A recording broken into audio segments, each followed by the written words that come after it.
¿Cómo reconocer y evitar el lavado cerebral? Reconocer las técnicas de lavado cerebral. Comprende que aquellos que intentan lavarle el cerebro a otras personas tienden a aprovecharse de los débiles y los vulnerables. No todas las personas son blancos para el control mental. Sin embargo, ciertas personas, en diferentes momentos, son más susceptibles a algunas formas de este control. Un manipulador hábil sabe qué buscar y apunta a personas que estén pasando por un periodo difícil en su vida, o por un cambio que pueda o no ser voluntario. La lista de candidatos posibles incluye las personas que han perdido su trabajo y que tienen miedo sobre su futuro. Las personas divorciadas recientemente, en especial si el divorcio fue amargo. Aquellos que sufren de enfermedades prolongadas, especialmente si se trata de un mal que no comprenden. Los que han perdido a un ser querido, especialmente si eran muy cercanos a esa persona y si cuentan con pocos amigos. Los jóvenes que están lejos de su hogar por primera vez. Ellos, en particular, son los favoritos de los líderes de las sectas religiosas. Una táctica predatoria específica es descubrir información suficiente sobre la persona y su sistema de creencias para explicarle la tragedia que está experimentando, de una manera consistente con ese sistema de creencias. Lo que después podría extenderse a darle una explicación de la historia en general, a través de ese sistema de creencias, mientras que sutilmente se modifica el mismo, de acuerdo a la interpretación del manipulador. Ten cuidado con las personas que tratan de aislarte, o a alguien que conozcas, de las influencias externas, como las personas que experimentan una tragedia personal u otro cambio significativo en su vida. Tienden a sentirse solas. Un manipulador hábil trabajará en aumentar esos sentimientos de soledad. Este aislamiento puede tomar formas diversas. En el caso de los jóvenes que forman parte de una secta, es probable que se evite que tengan contacto con sus amigos y con los miembros de su familia. Si se trata de una pareja en una relación abusiva, puede implicar no dejar nunca que la víctima esté fuera del alcance de la vista del abusador o no permitirle el contacto con sus familiares y amigos. Si se trata de prisioneros en un campo penitenciario enemigo, puede suponer aislarlos unos de otros mientras se les somete a torturas sutiles o abiertas. Observa los ataques a la autoestima de la víctima. El lavado cerebral solo funciona cuando el manipulador está en una posición de superioridad frente a la víctima. Esto significa que la víctima tiene que estar destruida para que así el manipulador pueda reconstruirla a su imagen y semejanza. Puede hacer esto por medios mentales, emocionales o, en última instancia, físicos. Por todo el tiempo necesario para desgastar física y emocionalmente a su objetivo. Las torturas mentales pueden empezar con mentirle a la víctima y pueden progresar hasta avergonzarla o intimidarla. Esta forma de tortura se puede realizar con palabras o con gestos que van desde expresiones de desaprobación hasta la invasión del espacio personal de la víctima.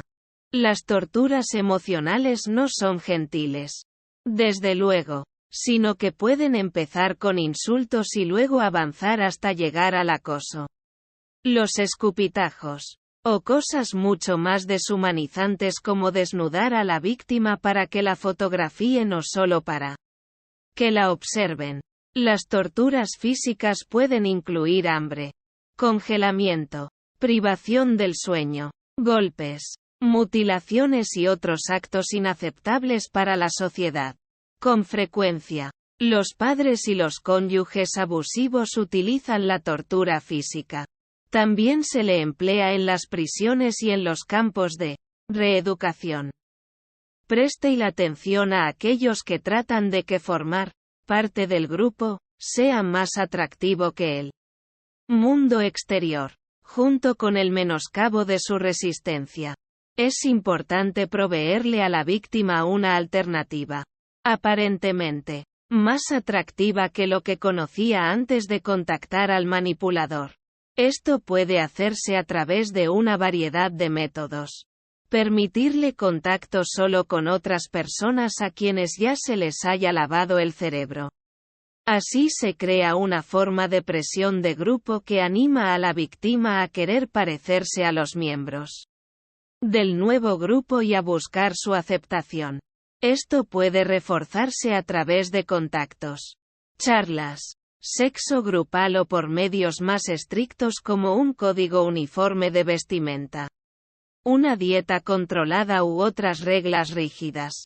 Repetición del mensaje por medios que van desde cantar o corear la misma frase una y otra vez. Muchas veces enfatizando ciertas palabras claves o frases. Imitar el ritmo del latido del corazón humano mediante la cadencia del discurso del líder o el acompañamiento musical. Esto puede intensificarse con la iluminación, ni muy débil ni muy intensa, y con una temperatura ambiental que promueva la relajación. Nunca dejar que la víctima tenga tiempo para pensar. Esto puede significar simplemente nunca dejarla sola o bombardearla con conferencias constantes sobre temas que vayan más allá de su comprensión y, al mismo tiempo, rechazar sus preguntas. Presentar una mentalidad de nosotros contra ellos, en la que el líder ideológico tiene razón y el mundo exterior está equivocado. El objetivo es lograr una obediencia ciega por la cual la víctima entregue su dinero y su vida al manipulador y a sus objetivos establecidos. Reconoce que los manipuladores, con frecuencia, le ofrecen recompensas a la víctima cuando ya se ha convertido.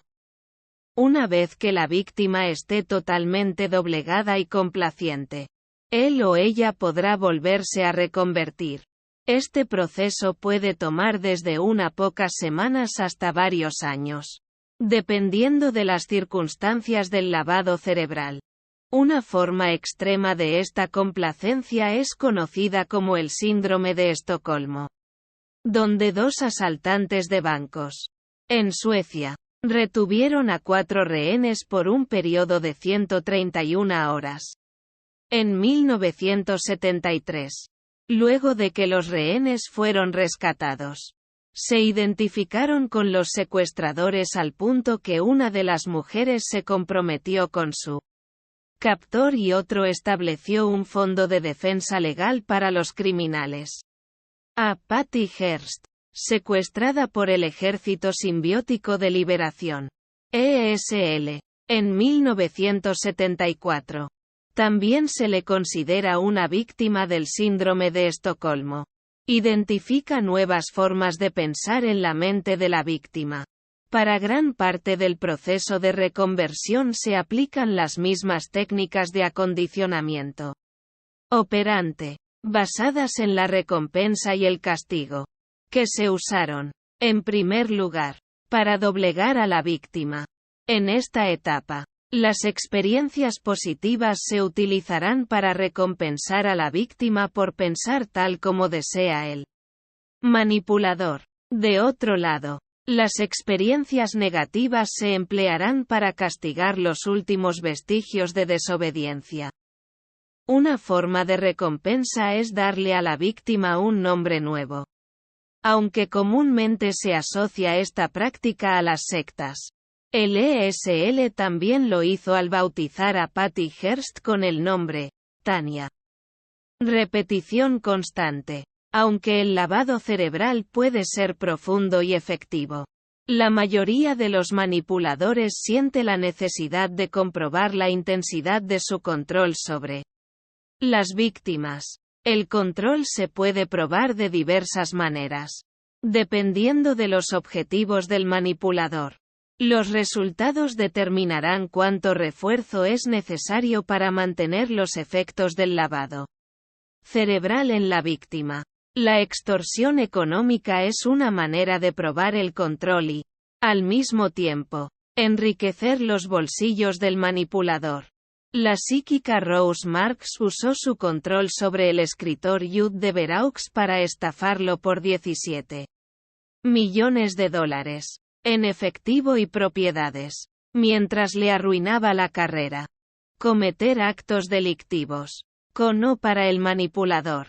Es otra manera. Un ejemplo de ello es la participación de Patty Hearst en uno de los robos cometidos por el ESL.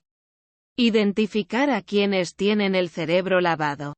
Busca una mezcla de fanatismo y dependencia.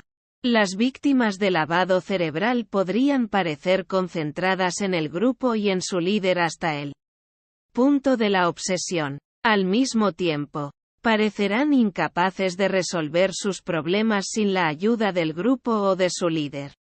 Busca a una persona que solo dice, sí. Las víctimas de lavado cerebral suelen estar incuestionablemente de acuerdo con cualquier cosa que su grupo o su líder dictaminen, sin preocuparse por lo difícil que resulte seguirles los pasos o por las consecuencias de hacerlo. Además, tienden a alejarse de las personas que no comparten su interés en el manipulador. Busca señales de aislamiento. Las víctimas del lavado cerebral tienden a ser indiferentes, introvertidas y carentes de cualquier personalidad que pudiera haberlos caracterizado antes de que se les lavara el cerebro. Esto es particularmente notorio tanto en las víctimas de las sectas como en los cónyuges que están inmersos en una relación abusiva. Algunas víctimas pueden internalizar su enojo, lo que puede llevarlos a la depresión y a presentar desórdenes físicos, incluso al suicidio. Otros pueden volcar su enfado en alguien más a quien vean como la causa de sus problemas, con frecuencia mediante la confrontación verbal o física. Eliminar el lavado cerebral. Haz que la persona se dé cuenta de que se le ha lavado el cerebro. Con frecuencia, la negación y la angustia acompañan este descubrimiento a medida que la persona empieza a cuestionarse cosas. Gradualmente, él o ella se dará cuenta de cómo se le ha manipulado. Expon a la persona a ideas que contradigan el lavado cerebral. Exponer a la persona a opciones múltiples, sin abrumarla con demasiadas alternativas al mismo tiempo, le dará una perspectiva nueva y más amplia para desafiar las creencias implantadas por el manipulador. Algunas de estas ideas contrastantes, en sí, pueden crear sus propias formas de manipulación. En tales casos es útil buscar formas imparciales de dichas ideas. Una forma más fuerte de esta exposición es forzar a las personas a revivir la experiencia del lavado cerebral recreándola, pero brindándole opciones para contrarrestar el lavado cerebral. Este tipo de terapia requiere de un terapeuta cualificado en técnicas de psicodrama. Alienta a la persona para que tome sus propias decisiones con base en las nuevas informaciones. Al principio, la persona podría ponerse ansiosa por tomar decisiones por sí misma o sentirse avergonzada sobre tomar la decisión errónea, ahora o en el pasado. Sin embargo, con práctica esta ansiedad se desvanecerá.